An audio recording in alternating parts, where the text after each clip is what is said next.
Bonsoir et bienvenue à notre rendez-vous sacré de chaque mardi et jeudi à partir de 18h30.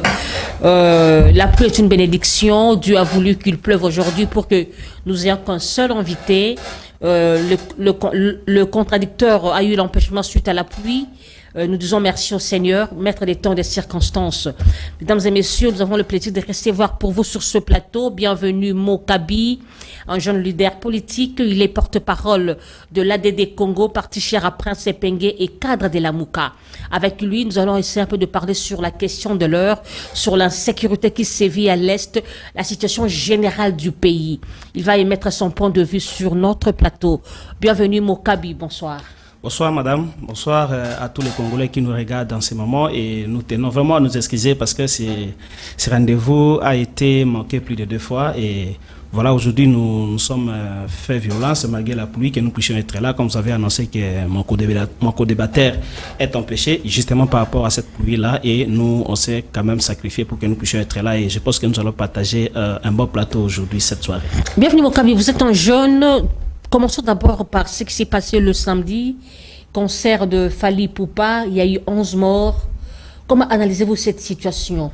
Oui, bon, merci madame pour la question. Vous savez... Vous avez pris part aussi au concert? Malheureusement non, je n'ai pas été dans ces concerts parce que vraiment je ne me vois pas concerné dans ça, mais étant donné que nous sommes leaders politiques et comme vous venez de nous présenter, d'abord ce qui s'est passé, vous savez, ça montre...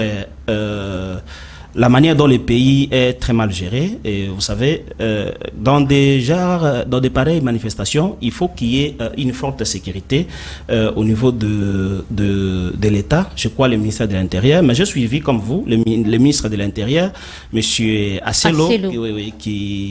Qui fait un communiqué pour condamner cette façon dont il y a eu des victimes que nous avons attendues, 11 morts, vraiment c'est beaucoup. Ça, ce sont nos compatriotes qui ont perdu la vie et nous, au niveau de la Mouka, mais également au niveau de notre parti ADD Congo, nous ne pouvons que condamner parce que quand nous serons au pouvoir, je ne pense pas de cette manière que nous allons gérer le pays. Les Congolais doivent vraiment se sentir en sécurité lorsqu'il y a des pareilles manifestations. Mais c'est aussi d'une part la responsabilité des Congolais parce qu'il y a eu des Koulouna qui se sont battus au sein en plein concert, non? Madame, moi je pense pas. C'est aussi un problème d'hommes. Non, je pense pas que c'est un problème des Congolais. Ce ne sont pas les décideurs qui ont envoyé les Kounou de se battre. Non, mais lorsqu'il y a eu, lorsque l'État pouvait prendre des dispositions sécuritaires nécessaires. Moi, je ne pense pas comment les Koulouna peuvent venir dans un concert, dans un stade où il y a eu quand même des annonces, il y a eu quand même des publicités pour que cet événement puisse y avoir lié. Donc, normalement, l'autorité urbaine pouvait prendre des dispositions nécessaires par rapport à la sécurité, empêcher ces genres de comportements, parce que c'est un comportement qui est un peu, qui revient un peu avec une force là. Nous disons parce que vous parlez des Koulouna. Vous savez quand monsieur qui a extirpé la volonté de tout un peuple aujourd'hui est au pouvoir, il était hier dans l'opposition et nous savons la manière dont il criait face au régime passé par rapport à tout ce qui s'est passé. Et nous, on croyait dès son arrivée que les choses vont un peu changer. Mais vous voyez que les Koulouna que nous avons décriés hier, le même comportement se répète et voilà, nous vivons ce que nous sommes en train de vivre. Nous sommes en train de perdre les Congolais, nous sommes en insécurité sur tous les plans, voilà. Donc pour cet événement-là, et nous condamnons, mais également nous regrettons les Congolais qui sont morts, qui sont victimes et nous présentons nos condoléances dans toutes ces familles qui ont été victimes de ces cancers-là. Bienvenue Mo Kabi, comment jugez-vous la situation actuelle du pays avant que nous entrions dans cette question de l'insécurité à l'Est? Merci madame pour la question. Juger la situation actuelle de notre pays. Si on vous dit de juger le bilan de Félix Tshisekedi.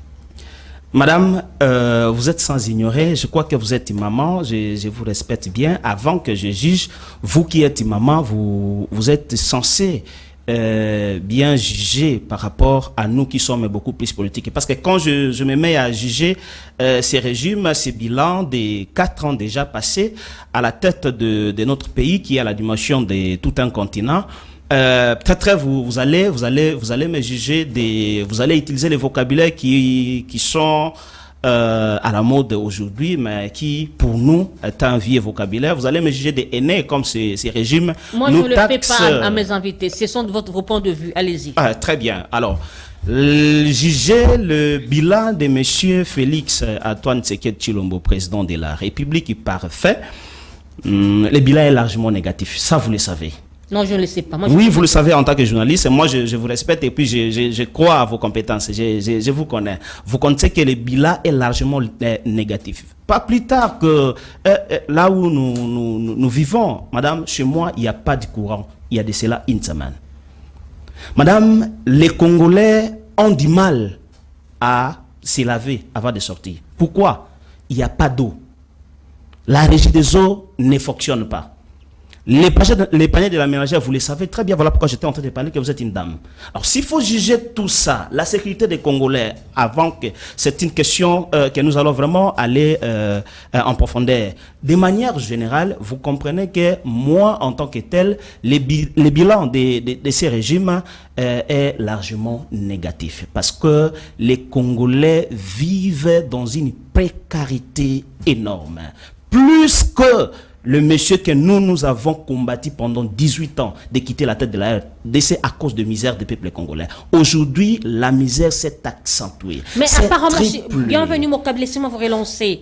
Vous de l'opposition, vous ne voyez que le noir. Madame, nous ne sommes pas dans l'opposition. Non, non, je voulais vous préciser une chose. Nous sommes dans la résistance. C'est parce que nous avons gagné les élections. Je vous relance. Oui, madame. Vous relance. Il y a la construction quand même des routes, non? Reconnaissez quand même. Il y a quand même la démocratie qui vit par rapport à l'époque des Kabila. Vous rendez dans des marches librement. L'opposition ne plus gazée lors de leur marche de protestation. Reconnaissez quand même. Madame, moi je pense que ce que vous dites là, il y a la hausse de la réserve de la réserve stratégique à la Banque centrale. Reconnaissez quand même. Merci madame. Vous parlez de la hausse des réserves d'échange. Moi je vais juste parler si ces points-là. Madame, lorsque le budget augmente, lorsque nous voyons les discours qui est dit dans le public, qu'il y a hausse, il y a augmentation, il y a la réserve d'échange qui est augmentée. Est-ce que nous, le petit peuple, nous sentons ça? Voilà pourquoi je suis de vous parler, vous en tant que madame la journaliste, est-ce que vous sentez ça dans la vie de tout un peuple? Des petits peuples qui souffrent à Rutshuru, des petits peuples qui souffrent à Lissala, qui manquent d'eau, il n'y a pas d'eau, il n'y a pas d'électricité. Madame, il y a l'insécurité qui se vit partout à Kinshasa ici. Et c'est cet argent-là qui est augmenté dans la caisse de l'État. Ça sert à quoi, madame? Ça sert à quoi? Ce sont des questions que nous nous posons. Et nous ne sommes pas dans l'opposition, nous sommes dans la résistance. Parce que ces gens ici, ces régimes, a pu montrer ses limites.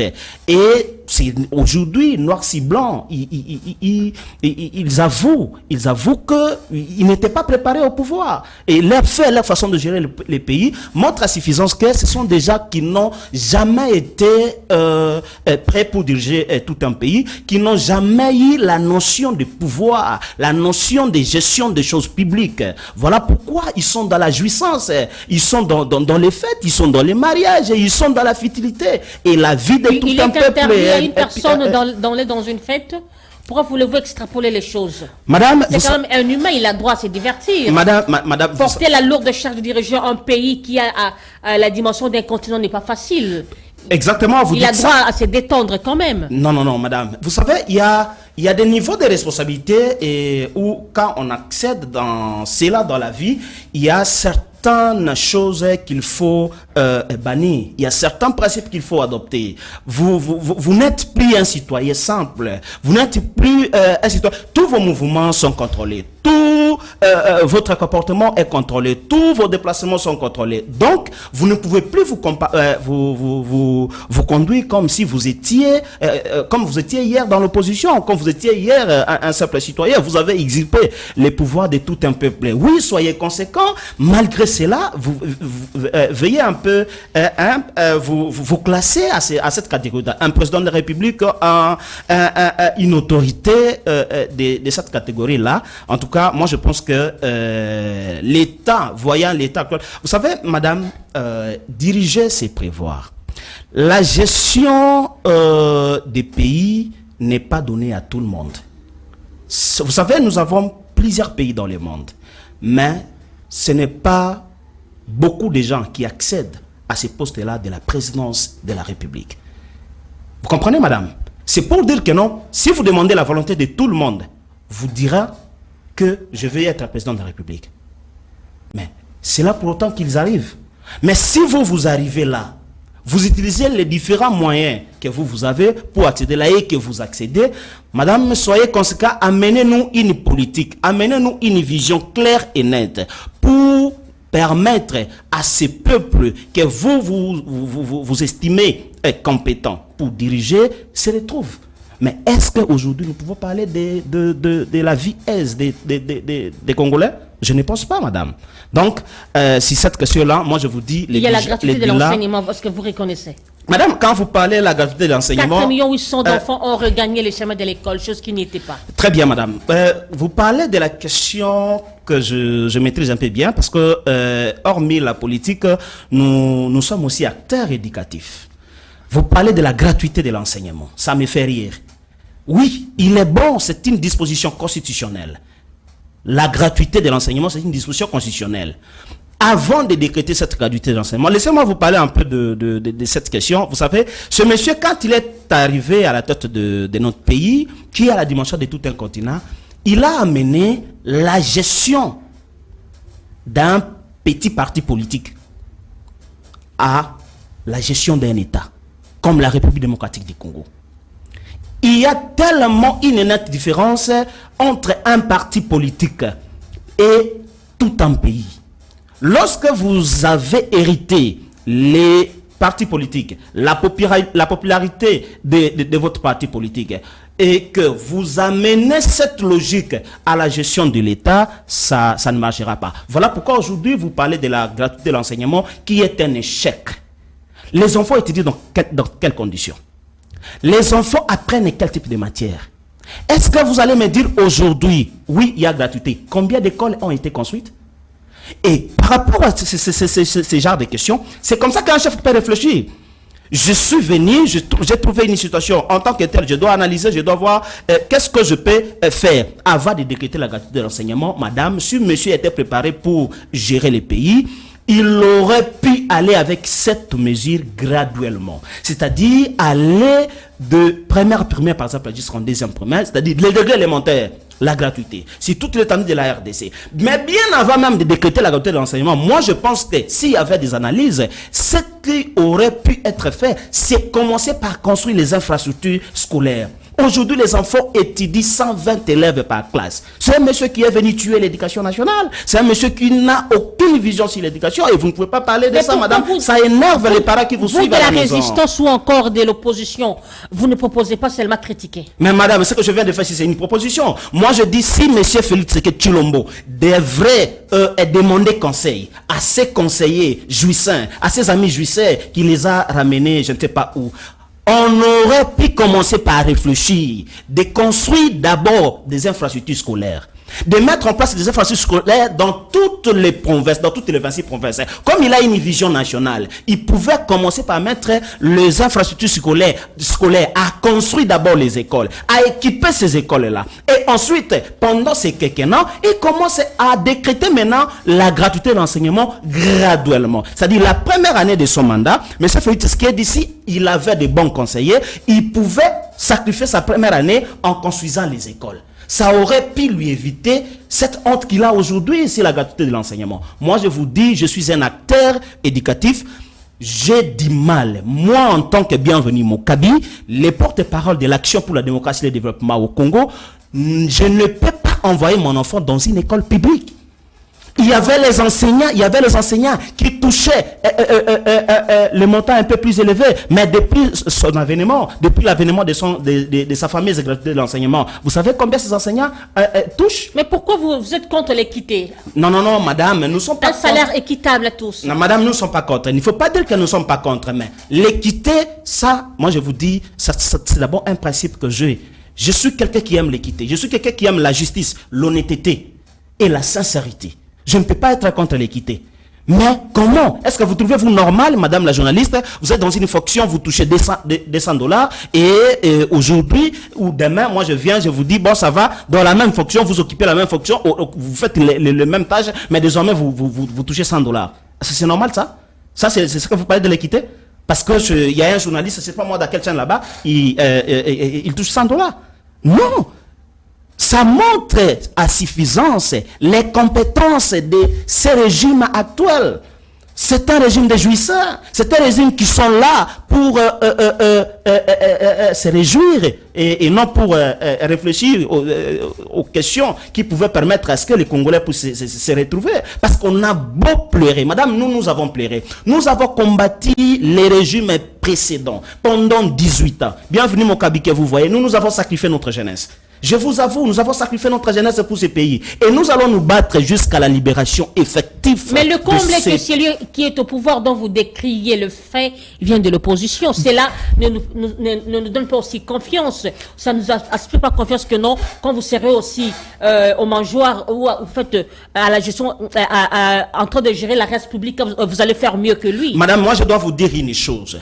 Il y a la différence entre le prédentaire et les gens qui sont venus selon la volonté populaire de la population. C'est ça la nette différence. Vous savez, si monsieur qui gère le pays aujourd'hui était issu réellement de la volonté du peuple, vous savez ce qui s'est passé, je crois, en Angleterre. La première ministre a démissionné. Vous voyez la démocratie? Vous savez pourquoi elle a démissionné? Non, mais c'est justement parce que ce qu'elle a promis aux Anglais, elle a dit, elle n'est pas en mesure de le faire. Et la finalité, elle a pu démissionner. Si M. Félix Tshisekedi était venu de la volonté du peuple, moi à sa place, les pays là où il est aujourd'hui, madame, je vous dis, le monsieur démissionnerait.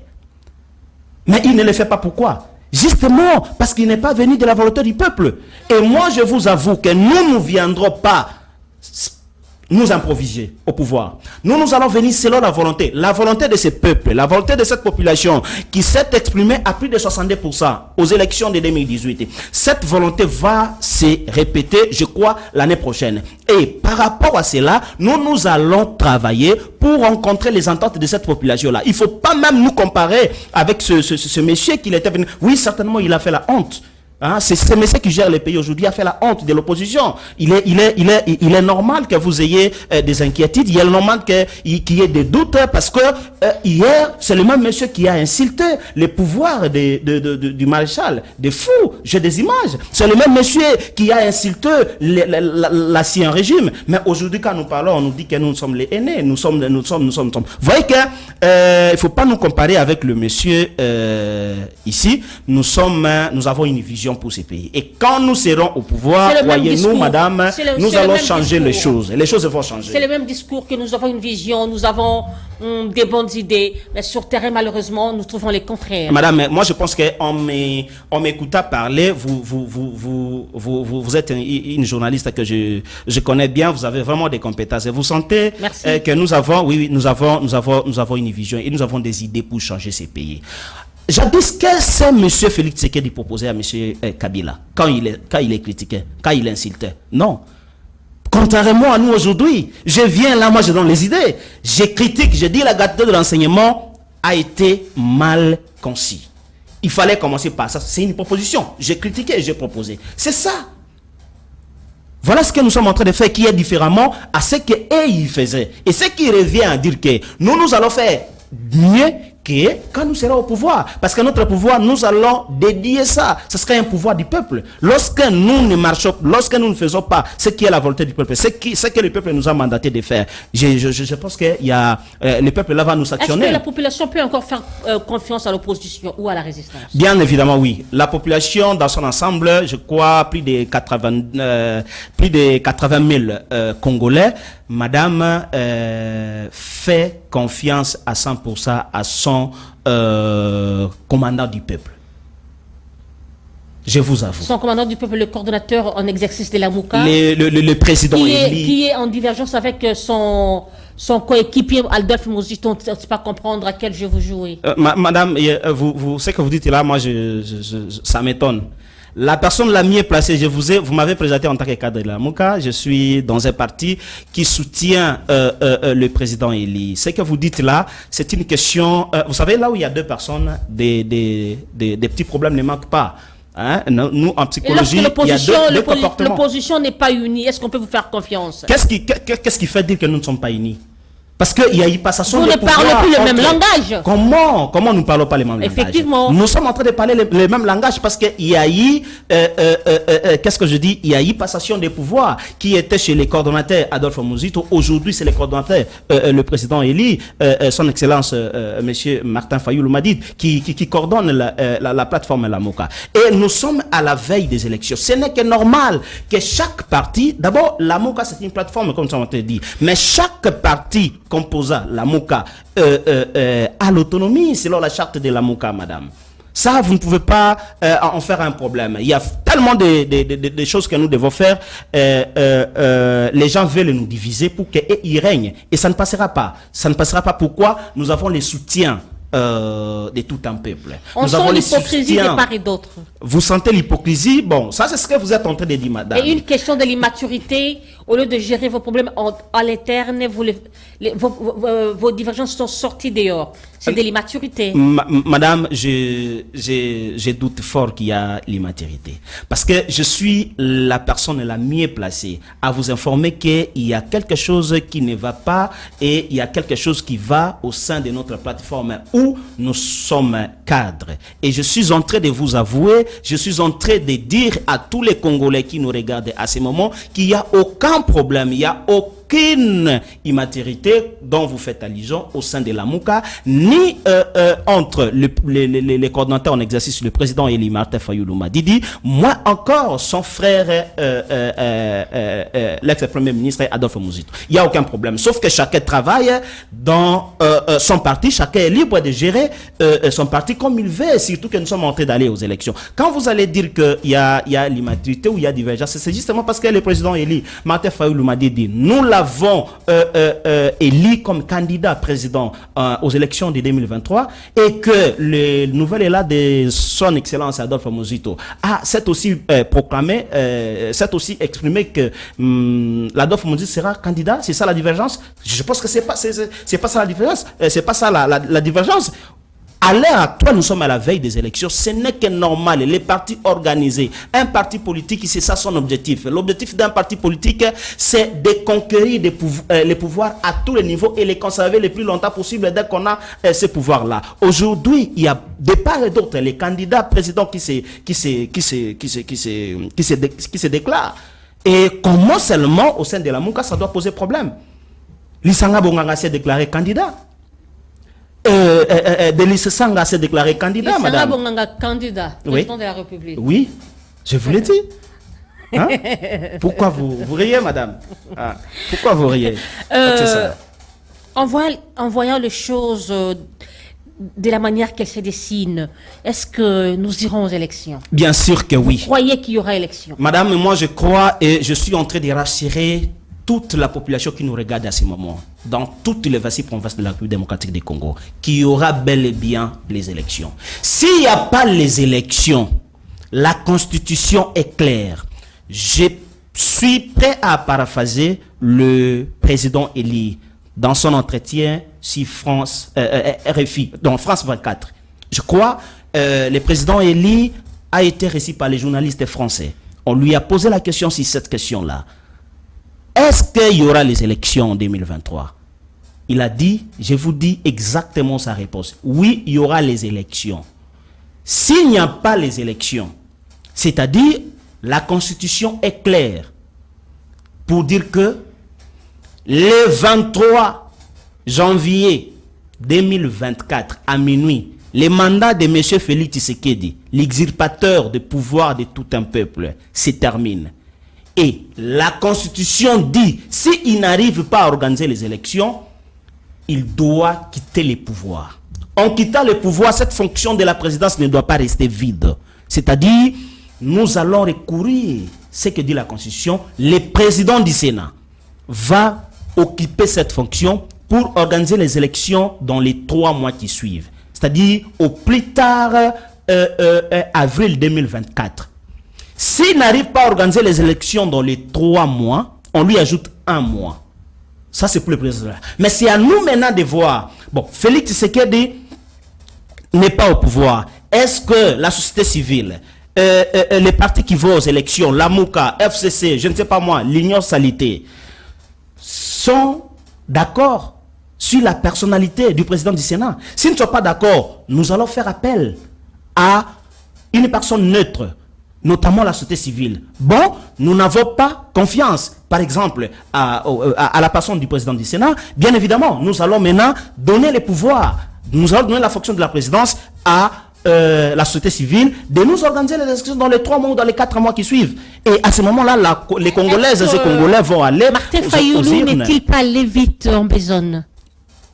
Comment il est allé vite en besogne? Je crois que... Par ses déclarations. Non, c'est le président Eli. Moi, je crois à ses compétences, je crois à ses performances. Vous savez, c'est un monsieur qui est extrêmement intelligent. Moi, je crois qu'il est intelligent dans la mesure où c'est pas facile. Un blanc te confie une responsabilité du genre où il fit les DG, l'état général d'ExxonMobil en Afrique centrale. Vous le savez très bien. Ce sont des responsabilités à ne pas négliger. Et par rapport à ces genres de responsabilités, et je pense pas qu'il peut faire une déclaration pour faire. Quand il fait ça, c'est-à-dire, vous savez qu'il est en tournée et nous profitons pour annoncer son retour. Je crois que ça serait le dimanche. Ça serait le dimanche. Le président Eli sera ici à Kinshasa où nous irons l'accueillir. Donc c'est pour dire que non, ces déclarations sont vraiment analysées et puis apaisées de toute sa force. Voilà. L'insécurité à l'Est, déjà nous entrons dans le sujet. Le conflit entre Teke Yaka et Akwamut. Et vous êtes vraiment optimiste que nous ayons des élections. D'abord, comment analysez-vous cette question de l'insécurité à l'Est du pays? Madame, avant que je puisse aller dans cette question de la sécurité, permettez-moi de revenir un peu sur les élections. Allez-y. En posant cette question, vous avez fait allusion à un territoire de la République démocratique du Congo qui est occupé par les agresseurs rwandais. Et les Rwandais sont presque partout, hein? Très bien. Je crois que dire que parce que ce territoire est occupé par les rebelles ou les agresseurs rwandais, qu'il n'y aura pas des élections, c'est peut-être un langage. Moi, je vous comprends. Peut-être que vous êtes journaliste pro l'Union Salité. Et voilà pourquoi un procès d'intention.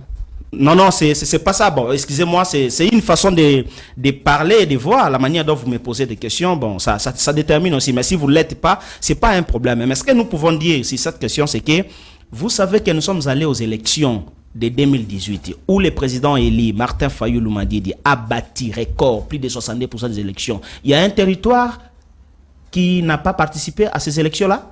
Vous savez ça?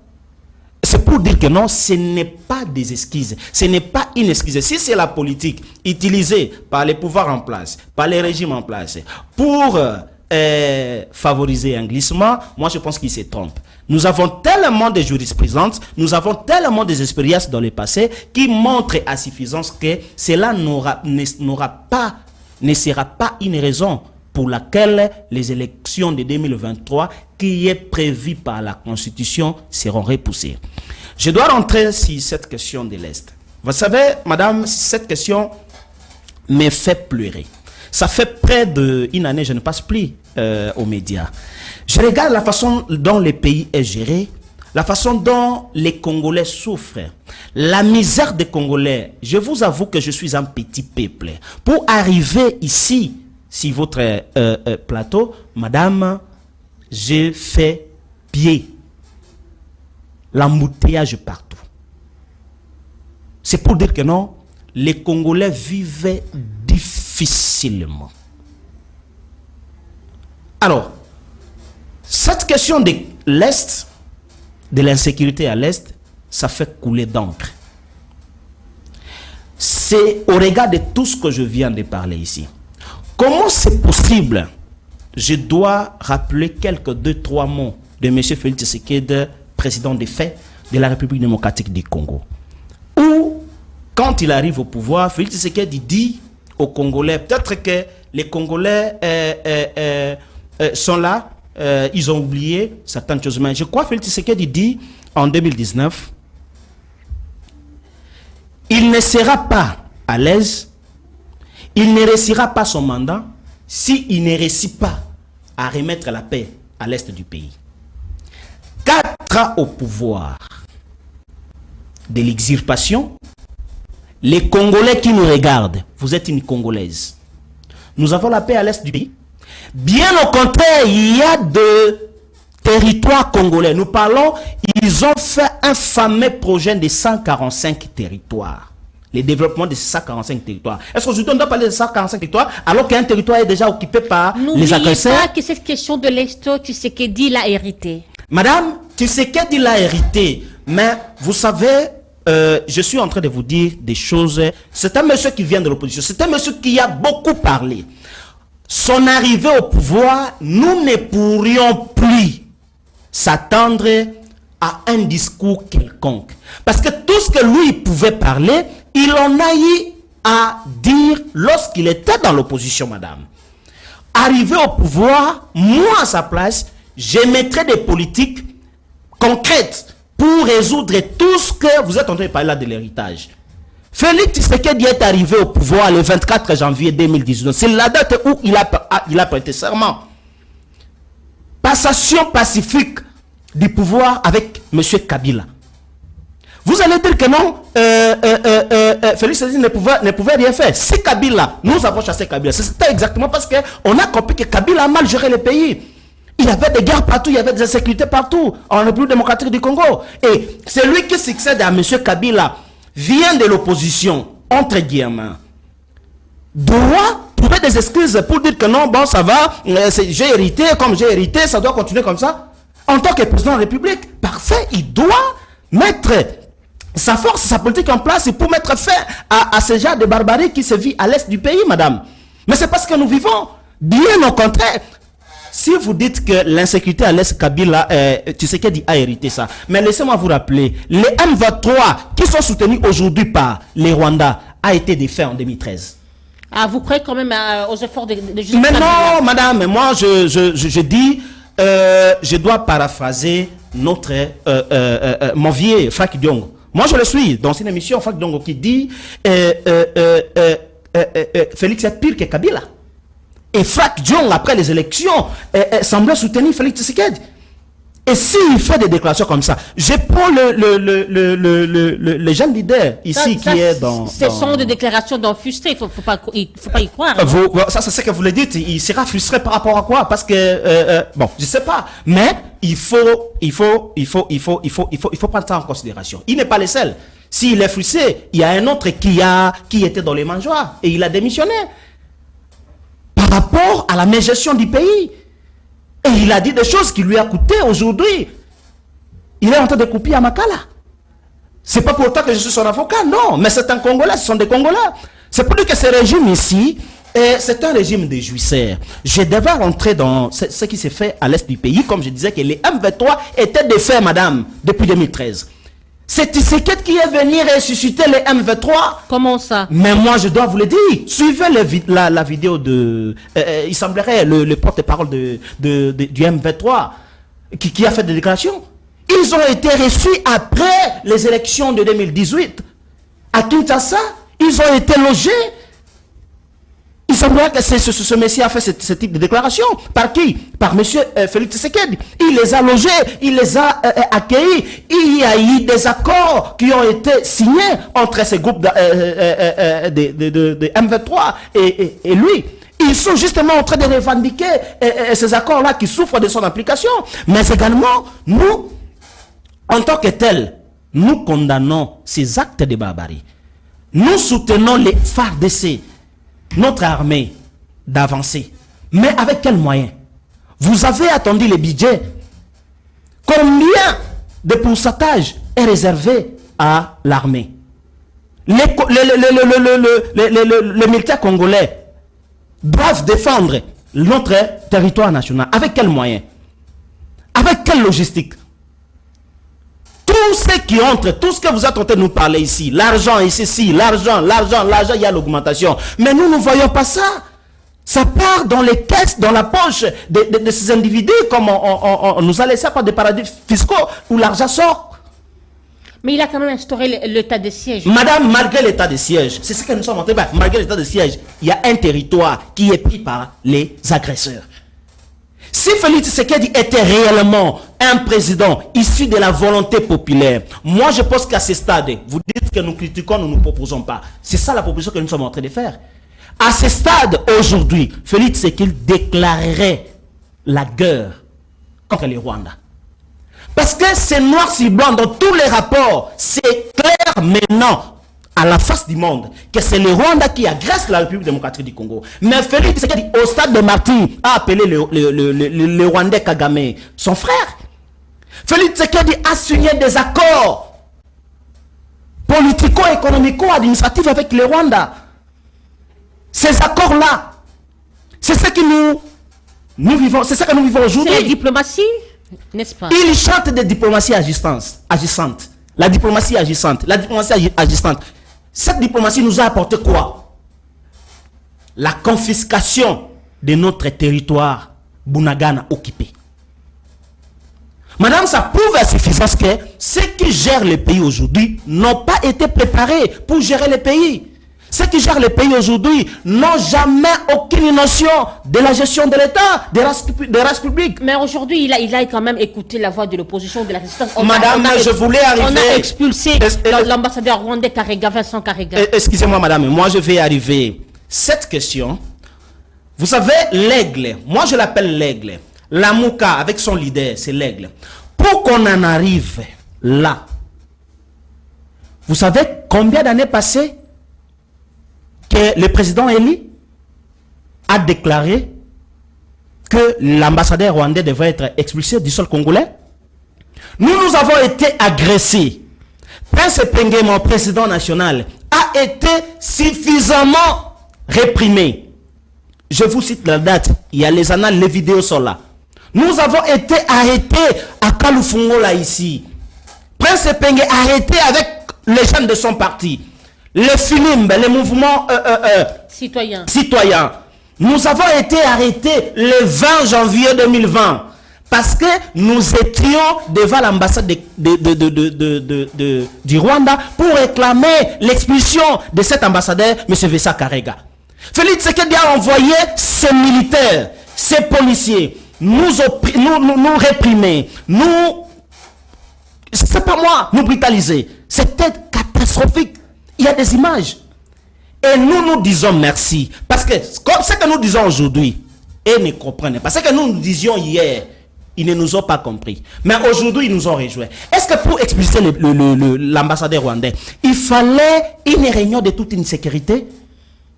Bon, des conseils de sécurité? Je vous prends au mot. Vous aviez proposé à l'époque qu'on puisse expulser l'ambassadeur rwandais. Ce fait. Quel est l'impact de son expulsion? Mais c'est ça maintenant le problème. Dans cette situation. Vous allez maintenant comprendre. Je vais continuer à faire des analyses un peu à haute voix avec vous, madame la journaliste, et les Congolais qui nous regardent. Madame, on a expulsé l'ambassadeur rwandais. Oui, c'est bien bon. C'est un acte que nous félicitons. Mais pourquoi nous allons continuer à garder notre ambassadeur au Rwanda? Ce serait pour quelle raison? Pourquoi notre ambassadeur doit continuer à rester au Rwanda? Pourquoi on ne déclare pas la guerre au Rwanda?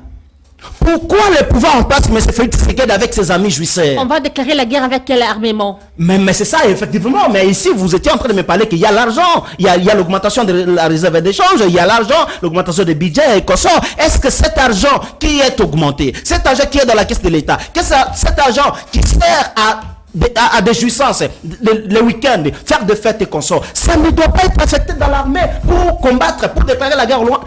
Je vous dis, M. Félix Tshisekedi a failli à sa mission.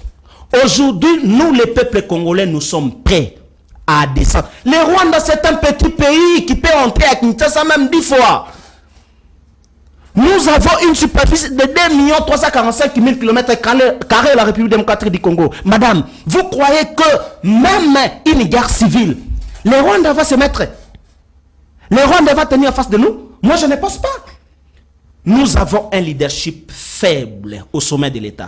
Nous avons un leadership non éclairé. Nous avons un leadership qui n'a aucune vision pour ce grand Congo, mon pays. Si Martin Fayulu était au pouvoir, qu'allait-il faire face à cette situation? Madame, si Martin Fayulu était au pouvoir, je vous dis et je vous avoue, toutes ces barbaries ne feraient pas 2 mois. D'abord, le seul candidat président en 2018 qui avait la vision, qui avait la vision d'avenir pour le Congo, c'était le candidat qui avait le projet de 100 jours, c'était le président Eli Martin Fayulu.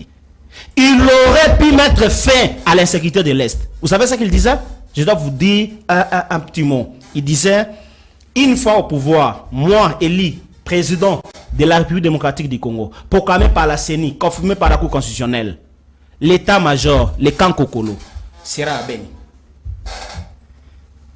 Déjà, vous voyez la personne qui a une vision, un leadership clair, un leadership éclairé.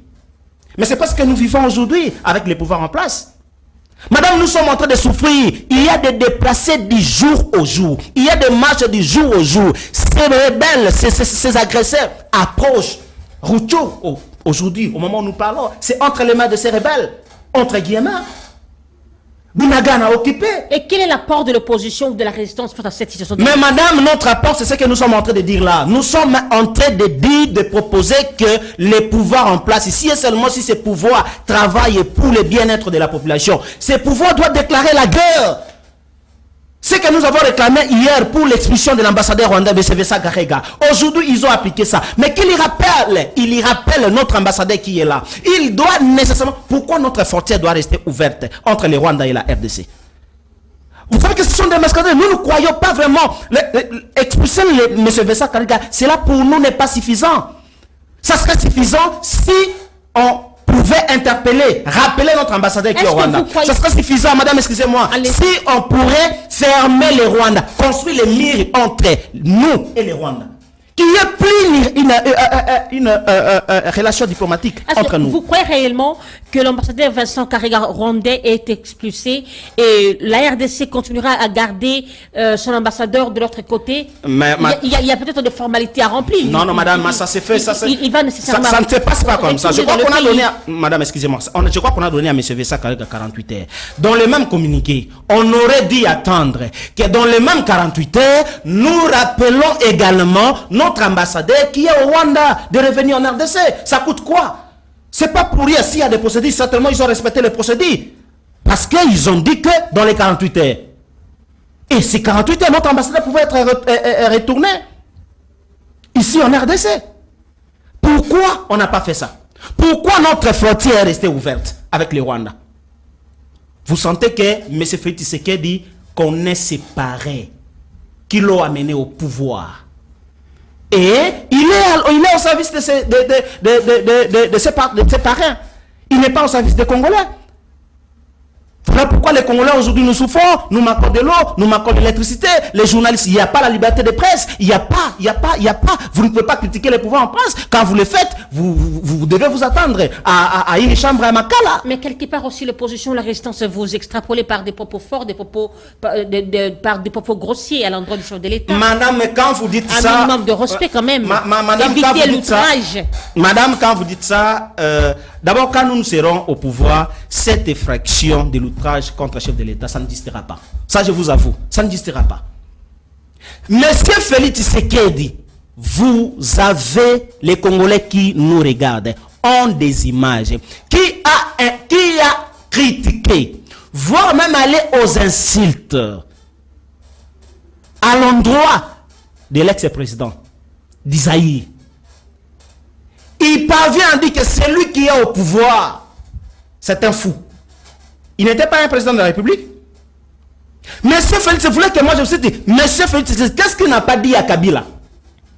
C'est lui qui vont voir Kabila, ce sont les gens qui font descendre les patins de M. Kabila. Ce n'est pas de l'insulte. Et vous voulez, Papa Etienne Tshisekedi qui dit copier les Kangelanga.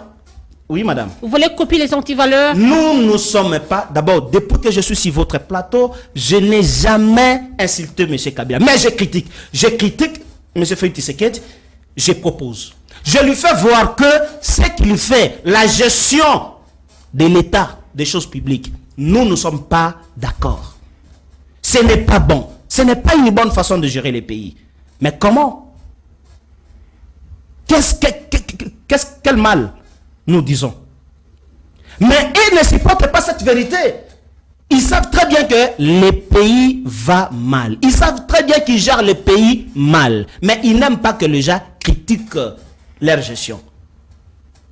Mais ça fait qu'il est plus qu'un dictateur, plus que Mobutu que nous avons déplié sa dictature. Mais ça fait qu'il est plus que Kabila. Combien de journalistes arrêtés aujourd'hui à cause de leur opinion? Combien de jeunes de notre regroupement, la MOCA, arrêtés à cause de leur opinion politique? C'est un régime, si nous ne faisons pas attention, si nous ne nous soulevons pas, s'il n'y a pas de soulèvement populaire, s'il n'y a pas des élections, madame, nous n'allons plus parler. Les Congo que nous parlons aujourd'hui, ça serait encore pire demain. Martin Fayulu propose une rencontre ou encore, je sais pas, une table ronde entre tous les leaders politiques. Ce n'est pas un moyen pour lui de chercher un job, de se caser quelque part.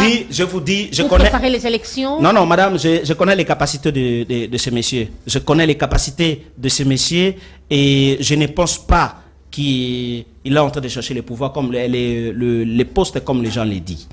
Vous savez, la création de l'union sanitaire... Nous risquerons d'observer encore ou de voir le 1+4 dans le temps. Non, non, mais madame, moi je suis en train de vous dire, moi j'aime que nous puissions débattre du Congo. Nous puissions faire les débats d'idées sur le Congo, comme nous sommes en train de parler là. L'insécurité à l'Est ici. Les débats sur l'individu, moi je n'aime pas. Parce que notre c'est une proposition que votre leader a faite et nous devons en parler. Exact. C'est par rapport à la situation de l'Est qu'il a fait cette proposition. Nous devons en parler. Exactement. Mais quand il fait cette proposition, le président élit, moi je ne pense pas qu'il est en train de chercher un poste. Pourquoi? Si jamais il avait besoin d'un poste, c'est depuis l'Union Salité, depuis la création de l'Union Salité que nous serions parmi les gens qui ont composé ça. C'est là. Il a été invité. Il a catégoriquement refusé l'invitation. Il ne doit pas pactiser avec les pouvoirs qui travaillent contre. Il ne regrette pas aujourd'hui. Il ne regrette pas. Qu'est-ce qu'il va regretter? Il va regretter quoi? Tout ce que vous voyez que c'est un monsieur qui a un sens élevé de leadership, malgré qu'on lui a volé le pouvoir lui donné par le peuple, il a encore ce cœur-là d'appeler ses exilpataires, de se réunir autour d'une table, réfléchir sur la question qui vaut la peine pour le développement de notre pays, notamment la recomposition des cours constitutionnels. Je crois que quand il a appelé, je peux vous le dire, c'est quoi que ça serait, il a dit que c'est quelque chose qui ne doit pas traîner. Justement, nous allons débattre sur la question de la recomposition de la Cour constitutionnelle, que Félix Tshisekedi a nommé les magistrats en violation de la Constitution. Nous allons discuter le prendre de la CENI, recomposer la CENI, parce que nous ne sommes pas, nous n'avons pas envoyé les gens. Vous savez ce que la loi dit pour la CENI, la nomination des animateurs de la CENI aujourd'hui. Ça a respecté la procédure? Non. Il y a les gens qui ont été imposés pour préparer justement la fraude électorale en 2023. Raison pour laquelle lui, il dit en tant que leader éclairé, en tant que leader qui a une vision pour le Congo. Non, non. Il y a lieu pour que nous ne puissions pas bénéficier encore des contestations. Pour que nous puissions avoir des élections transparentes, crédibles et apaisées.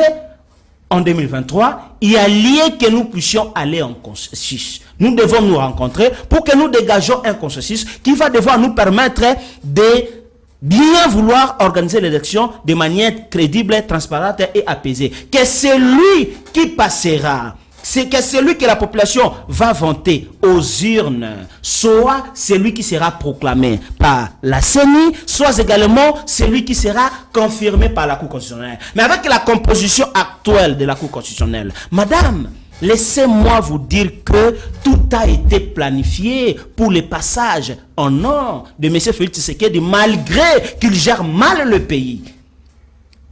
C'est dans cette optique-là que le président élit, et ça n'a pas, cette proposition n'a pas commencé aujourd'hui. Depuis toujours, après les élections, après les braquages électoraux, les hold-up électoraux qu'on a organisés en 2018, il a proposé ça un mois après, qu'il y ait une rencontre où nous devons penser à la réforme des institutions. C'est pour dire que non, le pays va tellement mal. Le pays va mal, nous sommes obligés, nous les jeunes, nous les Congolais, de se réveiller et de regarder autour d'une même direction pour que nous puissions chasser M. Félix Tshisekedi qui est au pouvoir de manière un peu illégitime. Bienvenue Mokabi, au grand mot, grand remède. Que faire pour sortir ce pays dans ce gouffre? Oui, madame. Ce que nous pouvons faire pour sortir ce pays dans cette situation désastreuse, c'est de se mettre autour d'une table. Comme dit le président Elie. Réfléchir autour des questions importantes, notamment la CENI, la Cour constitutionnelle. Comment nous pouvons aller aux élections prochaines? Si jamais nous ne pouvons pas faire ça, madame, retiens la date d'aujourd'hui. Je crois que l'émission est enregistrée. Il y a les images. Vous allez nous donner raison.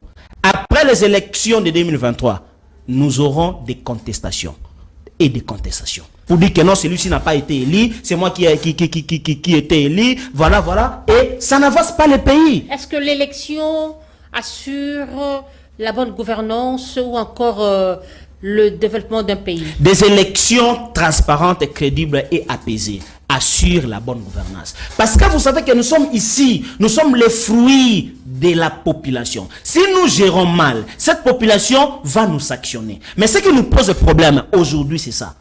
Nous n'avons pas des élections, nous n'avons pas des autorités qui sont ici de la volonté de la population. Et c'est ça qui pose problème. Ils ne travaillent pas, ils savent que nous ne sommes pas les fruits de la population et ils sont là pour leurs propres intérêts privés.